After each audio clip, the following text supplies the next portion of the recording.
My father showed up uninvited, 3 sharp knocks. No warning, just thunder and authority. He didn't say hello. He dropped a folder on my marble counter and said 850,000 by noon tomorrow. No apology, no explanation, just an order.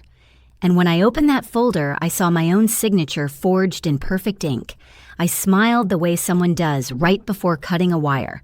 Because that night, I stopped being the family's solution and started becoming their consequence.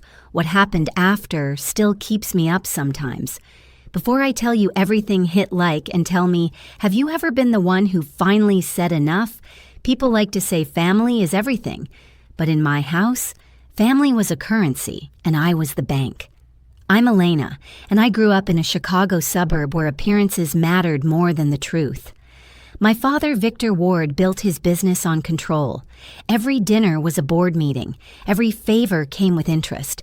My younger sister, Melissa, learned early how to play his game, all soft eyes, trembling lips, and perfect timing.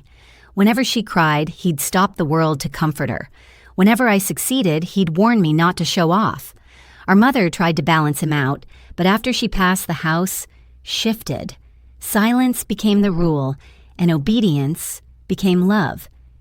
I was 20 then, already paying tuition with scholarships, while Melissa got a new car to stay motivated. Dad said I was the strong one. What he meant was you can handle being used. Fast forward 10 years. I had my own consulting firm downtown, glass walls, city view, and a reputation built from 16-hour days and 0 shortcuts. Success didn't make me feel proud. It made me useful again. My father would brag to anyone who listened that his daughter managed portfolios for CEOs, but when we spoke, it was never to ask how I was only, "Can you take care of this for me?" I told myself it was okay. It was family. And family always comes first, right?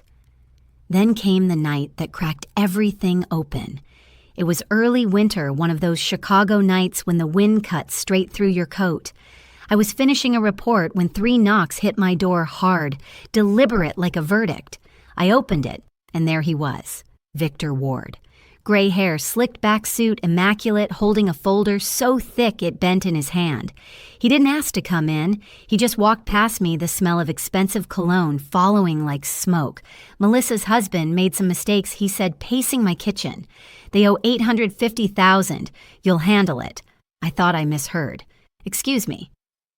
He didn't repeat it. He just opened the folder pages of numbers, loan documents, receipts, and then at the bottom, my name, my signature.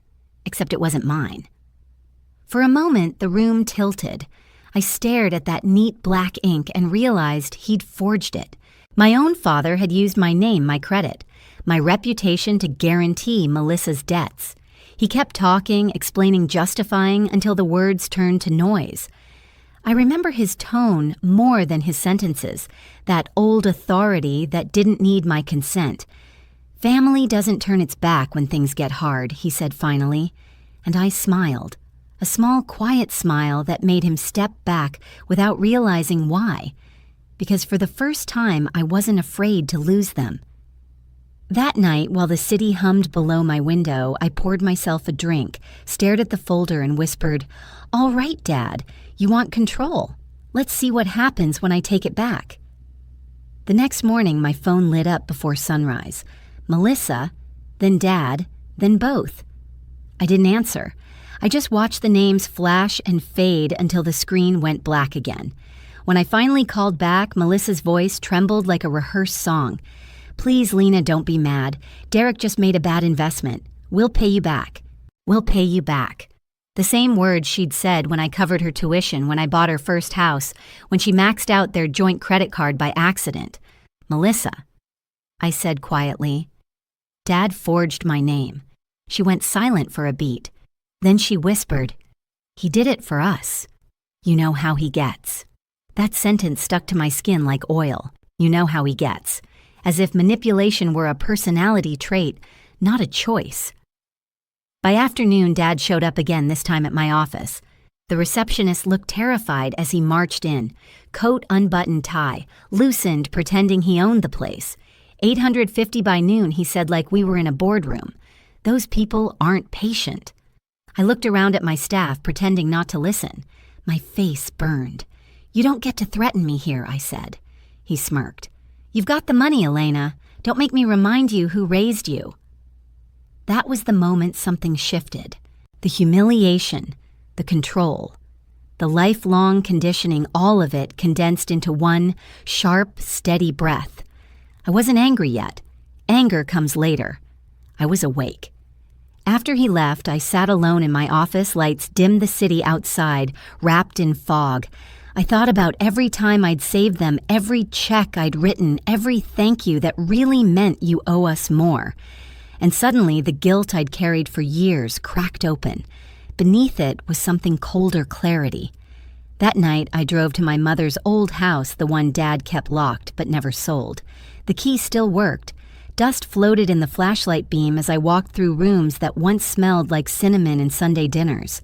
On her desk sat a small wooden box. Inside were her journals, her handwriting neat and certain. Kindness without boundaries becomes servitude. I closed the lid and smiled. By the time I stepped back into the cold, the plan had already started forming, precise, deliberate, inevitable. The next 48 hours moved like a storm that only I could hear. Outwardly, I was calm, answering emails, drinking coffee, showing up at meetings.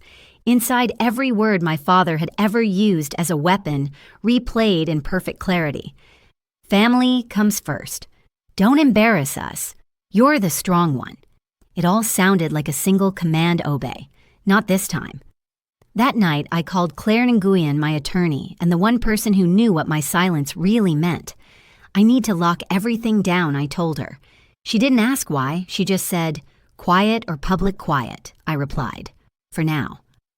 Within an hour, the firewall went up. Every trust account and property Dad had linked to my name was frozen. I revoked his signatory rights from the family foundation he'd attached to my Social Security number for convenience. The word tasted bitter now. While the documents processed, I started building my own. I scanned receipts, tuition, wedding costs, mortgage payments, transfers labeled temporary help, each one proof that I'd been financing their comfort for years. I didn't realize until then how thick the pile would be. Claire called again near midnight. "You're sure about this? Once it's done, there's no going back." "I'm already gone," I said. The next morning, I packed a plain cardboard box. Inside, copies of every wire transfer, property, deed, and loan note. On top, a printed message. "You taught me control, Dad, but control without honesty is manipulation. This isn't revenge, it's accountability." When I sealed the box, the sound of tape cutting through air felt like punctuation at the end of a long sentence. At dawn, I left it on the foyer table, right beneath the portrait of him shaking hands with a governor, the same smile he used when cornering people. I stood there for a full minute staring at the photo, remembering how proud he'd looked when Melissa married Derek, how he'd called her my delicate one, and me, my insurance. By the time sunlight touched the skyline, my bags were packed. Passport, laptop, one photo of Mom and me at the lake. I booked a one-way flight east. No goodbyes, no explanations. When I closed the apartment door behind me, the silence felt different. Alive, charged like freedom, waiting for confirmation. 12 hours from then, Victor and Melissa would stand on that same doorstep demanding money, and all they'd find would be that box, my final gift, wrapped in truth. At exactly noon, my building's doorbell camera caught the first shadow. Victor Ward didn't knock. He announced himself the way men who never hear no do. His reflection flashed in the brass door handle. Jaw-tight coat, immaculate, the same arrogance he'd worn my entire life. Behind him, Melissa shifted her weight from one heel to the other, eyes red face powdered to hide the wreck. "Open up, Elena." His voice cracked through the intercom. We had an agreement. He pounded the door again. The camera picked up every echo, every vibration against the silence I'd left behind. Then he saw it, the plain brown box sitting neatly on the marble floor inside, visible through the glass panel. My handwriting clean and even stretched across the top, Victor Ward. Melissa leaned forward. "What's that?" He frowned. "Probably a note." "She's being dramatic." He tried the handle locked, of course. Then, like control itself demanded submission, he pulled a small metal tool from his pocket. My father had always believed every door would open for him eventually. When he stepped inside, the camera blinked red. He set the folder he'd brought his copy of the debt on the counter beside the box. Then he tore the tape open. Papers spilled out like confession. Wire transfers, signed checks, copies of every payment I'd ever made on their behalf. The deeds to Melissa's house and Derek's failed business, all under my LLC. A printed email trail between him and a broker approving a forged signature mine. "What the hell is this?" he muttered, flipping pages faster. Melissa hovered behind him. Is she suing us?" He ignored her. His fingers trembled. The man who built empires on intimidation was finally holding proof of his own collapse. Then he found the USB drive. Small, silver, marked with a single word, "Listen." He plugged it into the small Bluetooth speaker on my counter, the same one he'd once called a waste of money. My voice filled the room low and steady. "You taught me that family comes first, but you also taught me how to lie, how to control, how to take. What's inside this box isn't revenge, Dad. It's the truth. You called it family. I called it debt. Now we're even." A pause. Then the faint sound of waves recorded from the main shoreline I was watching that very moment. Melissa covered her mouth. She recorded this. He didn't answer. His eyes were fixed on the last photo sitting on top of the documents, the three of us at my college graduation, his arm around Melissa, his hand resting on her shoulder. I stood on the edge of the frame, cropped by someone who thought symmetry mattered more than daughters. He reached for the note beneath it, my handwriting again. "If you ever loved me for who I am, not for what I can fix, you'll stop knocking on my door and start looking in a mirror." His mouth opened, but no sound came out. He sank into one of my bar stools, the leather creaking beneath the weight of everything he'd built. Melissa whispered, "Dad, what do we do?" He whispered back, "We lost her." For once there was no command, no instruction, just defeat. Across the country, I sat on the porch of a small cottage overlooking the Atlantic. My laptop buzzed with notifications from Claire. Each message was surgical, clean trust secured, power of attorney revoked, Ward Holdings audit approved. I watched the tide climb the rocks and thought of him staring at that box, of Melissa's eyes wide with the realization that the family hierarchy had flipped, and I was no longer holding the safety net.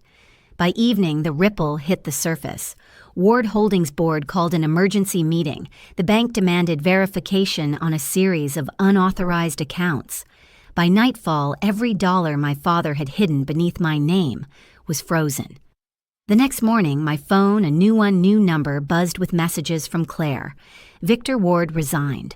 Board replaced him with interim CEO. Melissa called crying, said Derek disappeared. "Do you want me to respond?" I typed back, "No." Let her learn the silence she never gave me.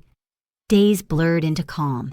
I went walking every morning, breathing air that didn't smell like concrete and control. In the afternoons, I read by the window, ocean light spilling across pages. Sometimes between paragraphs, I'd imagine the look on his face when the last mask cracked. Then one night, my laptop chimed a new video file sent from my doorbell camera. Mrs. Callahan, my elderly neighbor, had forwarded it with a note. "Thought you'd want to see this, honey." I opened it. Melissa stood on my porch under the same porch light. Her mascara streaked her designer coat, slipping off one shoulder. She held the brown box in both hands, shaking. "Lena," she screamed, "we're family. You can't just vanish." Her voice cracked on the last word. She dropped to her knees, crying not for me, but for the life that had finally stopped cushioning her. I watched until the video ended, until the still frame froze on her face mid-cry. Then I closed the laptop. That was the hardest part, learning that walking away doesn't mean you stop caring. It just means you stop saving. A week later, my father called. Unknown number, but his silence on the line was unmistakable. "Elena," he said, finally, his voice stripped of its usual steel. We need to talk. I didn't respond at first. The wind outside howled like the city had followed me east. Why, I asked. Because I finally understand what you did. He inhaled shakily. You embarrassed me. But you were right. Melissa's furious, Derek's gone, and the company's a disaster. But for the first time, I'm seeing things clearly. You were never the problem. I was. I pressed my fingers to my temple, closing my eyes. Dad. I saw your mother in you that night, he continued. That calm, she had it too. She'd have been proud you did something I never could. Walk away. For the first time in my life, I heard regret without performance. Not guilt used as leverage, real, raw regret. What happens now, I asked. I don't know, he admitted. Maybe we start by being honest. He let out a weak laugh. Maybe one day I'll visit. No folders, no demands. Bring coffee, I said softly. Not debt. His laugh deepened, sad but human. Deal. When the call ended, I sat there, phone still warm in my hand, the ocean murmuring beyond the window. For years, I'd thought power came from control. Turns out, it comes from release. At that moment, somewhere across the continent, I knew he'd seen the empty space where my box once sat, and finally understood that it wasn't revenge I'd left behind. It was truth. 3 months later, I had almost forgotten what constant tension felt like. Maine had a rhythm that demanded you slow down, gulls, screaming over the dock, the smell of salt and coffee drifting through every window. I rented a small place near the water and started teaching a weekly workshop at the Community Center Financial Boundaries for Women. 10 seats, always full. They came with the same stories told in different voices, the mother who kept bailing out her grown son, the sister who couldn't say no, the wife whose husband used her credit card just for now. Each time I spoke, I heard pieces of my past echo back at me. And for the first time, it didn't sting. It clarified. One evening after class, my phone buzzed. Unknown number. I almost ignored it until instinct whispered her name. Lena Melissa's voice was quiet, almost shy. I heard you're teaching, she said. Dad's doing better. Joined some accountability group. He even writes letters now. I smiled faintly. That sounds new. I got a job at a furniture store, she continued. Real one. No commissions, no excuses. It's quiet. Quiet's good, I said. Means you stopped running.